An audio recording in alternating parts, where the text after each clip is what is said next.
Israel ने Yemen पर भयानक हमला शुरू कर दिया है। इजराइल ने एलात शहर पर ड्रोन हमले के जवाब में हूथी लड़ाकों पर बारूद बरसाना शुरू कर दिया है। हूथी पर हमले की monitoring for defence minister Israel Katz और आर्मी चीफ जनरल जमीर खुद कर रहे हैं। और इस बीच ईरान ने इजराइल के गुप्त एटमी अड्डों में सेंधमारी कर दी है। ईरान ने ऐलान किया है कि इजराइल के खिलाफ ऑपरेशन ट्रू प्रॉमिस फिर शुरू हो चुका है। तो वहीं अमेरिका पहुंचकर नेतन्याहू ने तुर्की को दहलाने के सिग्नल साफ साफ दे दिए हैं।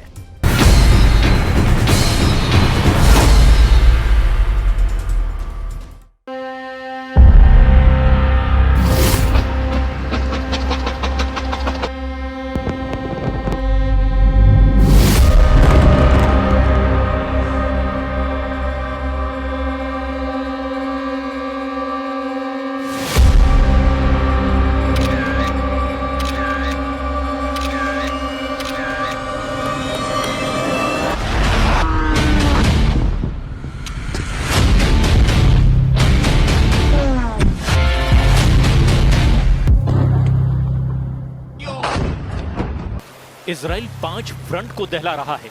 जंगी जेट से, मिसाइलों की मार से, बमों की बौछार से इजराइल जंग जीतकर सबसे बड़े दुश्मन से युद्ध का रास्ता तलाश रहा है। लेकिन इजराइल तुर्की से हिसाब बराबर करे उससे पहले कोई ना कोई अड़ंगा लगा दे रहा है। इजराइल को फिर नई वॉर टेंशन ईरान ने दे दी है।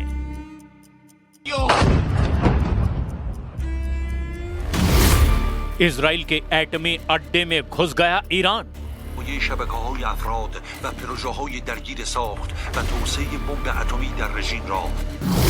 ईरान का ऑपरेशन डिमोना, डर गए ट्रंप।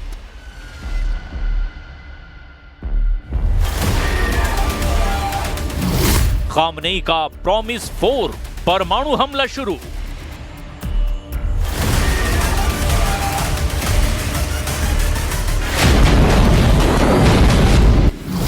आठ मुस्लिम देशों का छल, सुपर पावर से विश्वासघात।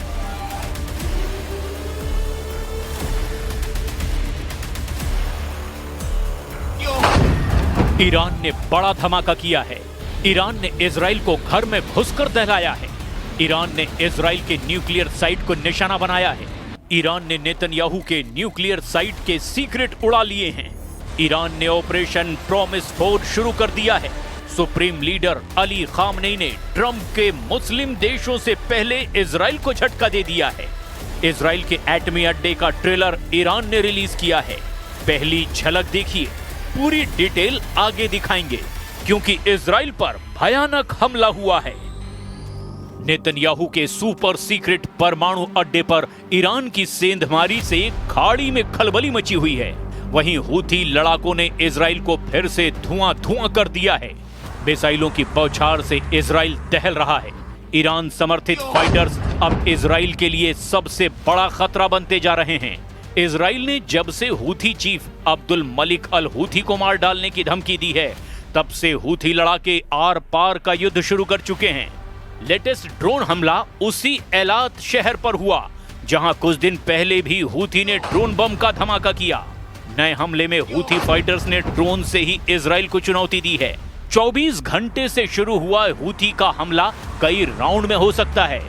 हूथी प्रवक्ता याह्या सारी ने ऐलान किया कि दुश्मन पर ड्रोन अटैक की कोई लिमिट नहीं है। हैरानी की बात यह है कि हूथी के ड्रोन हमले को इजराइल के आयरन डोम डिफेंस सिस्टम रोक नहीं पा रहे हैं। ईरान समर्थित हूथी विद्रोहियों ने दावा किया कि उन्होंने इजराइल पर 2 ड्रोन दागे। इजराइल की सेना ने बताया कि हूथी के ड्रोन को रोकने की कोशिश की गई, लेकिन कोशिश नाकाम रही। हूथी के हमले में 22 नागरिकों के जख्मी होने की पुष्टि हुई है, जिनमें से 2 की हालत गंभीर है। सिलाहुल जव्विल मुसय्यर फिल क़ुव्वात अल मुसल्लहत अल यमनिया अमलियतन अस्करियतन नौइया वज़ालिक बिताइरतैन मुसय्यरतैन